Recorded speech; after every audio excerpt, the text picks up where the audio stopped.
Hello and welcome back to the Green Workbench. I'm involved in our local community theater, and we are fortunate enough that in the summer when we do our big production we get to use the local high school, and the local high school has an amazing theater. They have full-size seating, huge stage, fly, wings, the works. It's a great setup. One of the great things about living here is that they invest in theaters whenever they build a new school, where in a lot of places they have gotten rid of that whenever they build new schools. So during the summer we're set. The problem is during the winter time when school is in session, if we do a production or a show, we can't use the school because the students are using it, so we use the community center. Now the community center is just your basic rectangle room. Now in the front there is, I guess you could call it a stage. It's almost more of a platform. It's about 1.5 feet. It's got, two steps up. So that's what we're dealing with. So we've got the main entrance is over here. There's a little door over here. And then over on this side,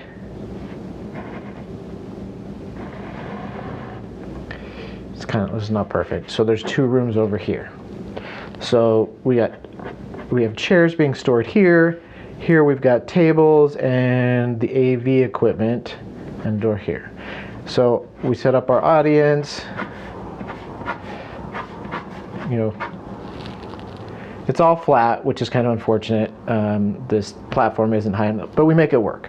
So our issue is that there are no wings. We have these 2 rooms. Once the chairs and tables are out for the production, there's space in there, but we need the actors to be able to be off stage when it's not their number and not be seen by the audience. We need a place for a prop table, so we need wings. So we can build wings off of the stage like this on either side. And for a previous play we did that. We built them out of wood. There were 4 sections of plywood, which is 4 by 8, so about 16 feet on each side. Well, that's not a great solution because we can't, every single time we have a production, we can't rebuild these wooden wings. We don't have a place to store them built, so we have to take them down, put them back up, take them down, put them back up. It's just too time consuming, and it just doesn't work, and they're heavy, so not a great solution. So this video we are going to be building a portable solution. So we're going to use PVC pipe, and essentially on each side of the PVC pipe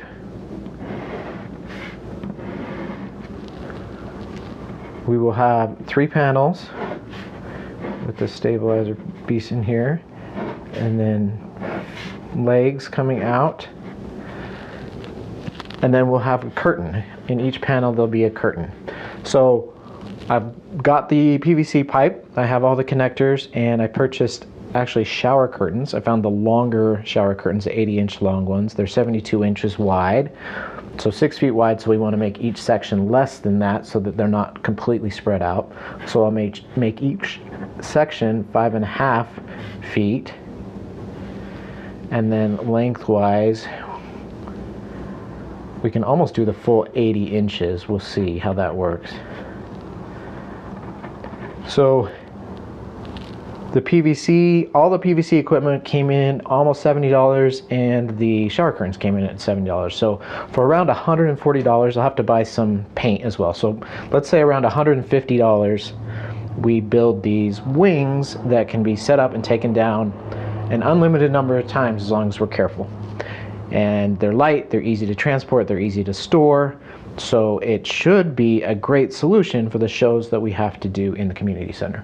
So let's go outside and let's start putting these together. Okay, so I lied in the initial video.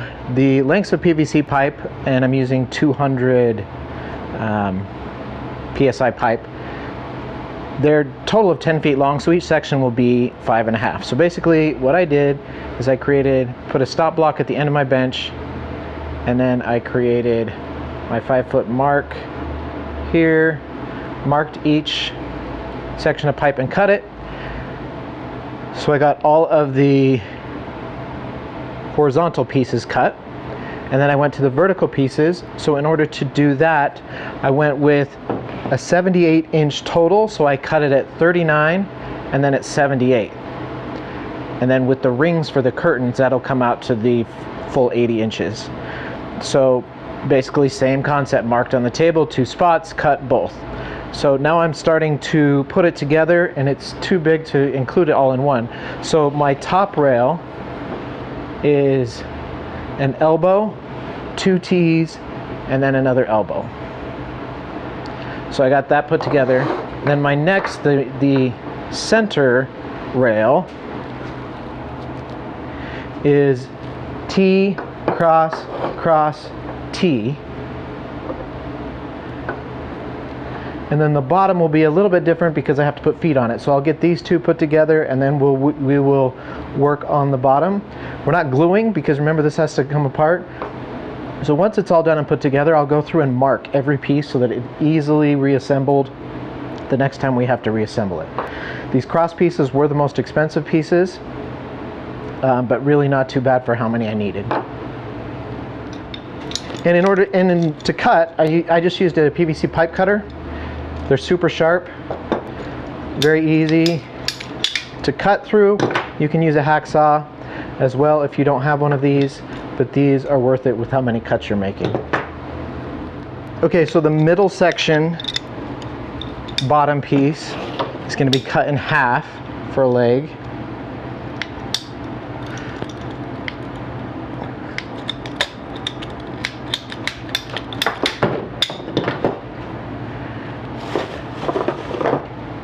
And then we put a cross, and the feet will come out from that cross. And just FYI, when you're adding this cross, you're adding it's about 1.5 inches of length. So to keep it at 5 feet, you're gonna have to cut off 3/4 inches from each length. And we'll have to do that for the 2 end sections as well. So for those sections, we want the leg closer to the end. So I'll come in about 8 inches, put the cross, and then cut off the 1.5 inches. So basically what I'll do is I'll come in 9.5 inches, put it in, and cut off the 1.5 inches. Okay, so we've got our cross in for the legs on each end. Then it'll be a T going vertical, or an elbow on one side, and then on the long side will be a T. And that will put the basic frame together, and then we'll use those leftover pieces we had when cutting the verticals as our feet. Okay, so here's the frame put together. It holds up fairly well, but it is a little rickety. Now I said I need this to be able to take apart to store it, and that is true. So what I need to do is the bottom pieces, the elbows and the crosses and the T's, those I'm going to glue. So I'll glue it in 3 sections, but I need those bottom pieces to not be able to bend and move, because that's part of the issue I'm having, is the wall won't stand up straight because of that. Alright, so gluing it helped. It's still a little floppy. We're going to add the curtains and see if we need to add some kind of diagonal bracing to strengthen it. We may need to get a couple of 45 connectors. So I'm going to put the curtains on and see what happens. Okay, so hopefully you can see this. When I put it together in the previous clip, you saw it wasn't very sturdy. It was flopping different directions because it's so tall. So I decided to add. So over here, that's a T, and I came in as far as where the feet were on the bottom, so matched it up. So that was at 9 inches center. And then down here we've got a 90 and a 45.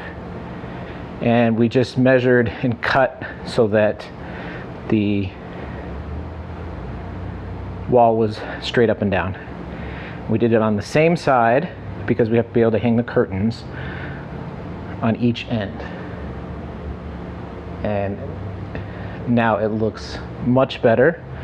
So when we actually have it set up, we'll have to put some glow in the dark because we'll have to figure out how we do this. It's going to be painted, but we don't want people tripping over it in the theater, so we'll figure that out.